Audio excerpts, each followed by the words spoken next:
નમસ્કાર મિત્રો, જય જવાન જય કિસાન। વર્ષોથી ગુજરાતમાં ખેડૂતોની દયનીય પરિસ્થિતિ છે।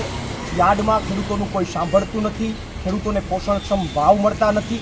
ત્યારે બોટાદ ખાતે માનની રાજુભાઈ કરપડાની આગેવાનીમાં ખેડૂતોની એક ક્રાંતિની જે શરૂઆત થઈ, એ ક્રાંતિની શરૂઆતની અંદર સમગ્ર ગુજરાતના તમામ ખેડૂતો જોડાયા। ખેડૂત પુત્ર તરીકે મેં પણ એમાં સમર્થન આપ્યું અને આજે એ સમગ્ર ઘટનાની અંદર જે દોષિત હતા એને દંડવાની જગ્યાએ જે ખેડૂતો માટે લડતા હતા એની ઉપર ખોટી એફઆઈઆરો થઈ, મારી ઉપર રાજુભાઈ કરપડા ઉપર 307 જેવી કલમો થઈ અને ખેડૂતોને જ્યારે પૂરી દેવામાં આવ્યા ત્યારે આજે અમે અમદાવાદ આમ આદમી પાર્ટીની ઓફિસ ખાતે અનશન ઉપર બેસવા અમે બંને જઈ રહ્યા છીએ। પણ અમને ખબર છે કે ત્યાં અમને અનશન કરવા નહીં દે, અમારી પોલીસ ધરપકડ કરશે, અટકાયત કરશે અને અમને જેલમાં લઈ જશે।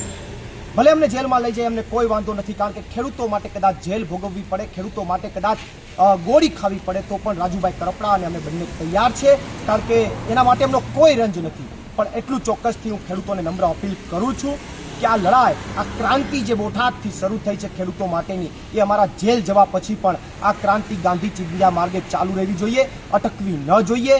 તમે અવાજ ઉઠાવો, તમને અન્યાય થાય છે એને ગાંધી ચિંધ્યા માર્ગે અવાજ ઉઠાવો, એવી તમામ ખેડૂતોને નમ્ર અપીલ કરું છું। અને સાથે સાથે ક્યારે છૂટીશું એ ખબર નથી, પણ અમારા દિલમાં જેલમાં પણ અમે ખેડૂતોને યાદ કરતા રહીશું। ત્યારે દીપાવલીની તમામ ખેડૂતોને હાર્દિક શુભકામનાઓ પાઠવું છું, નવા વર્ષના તમામ ખેડૂતોને રામ રામ કરું છું।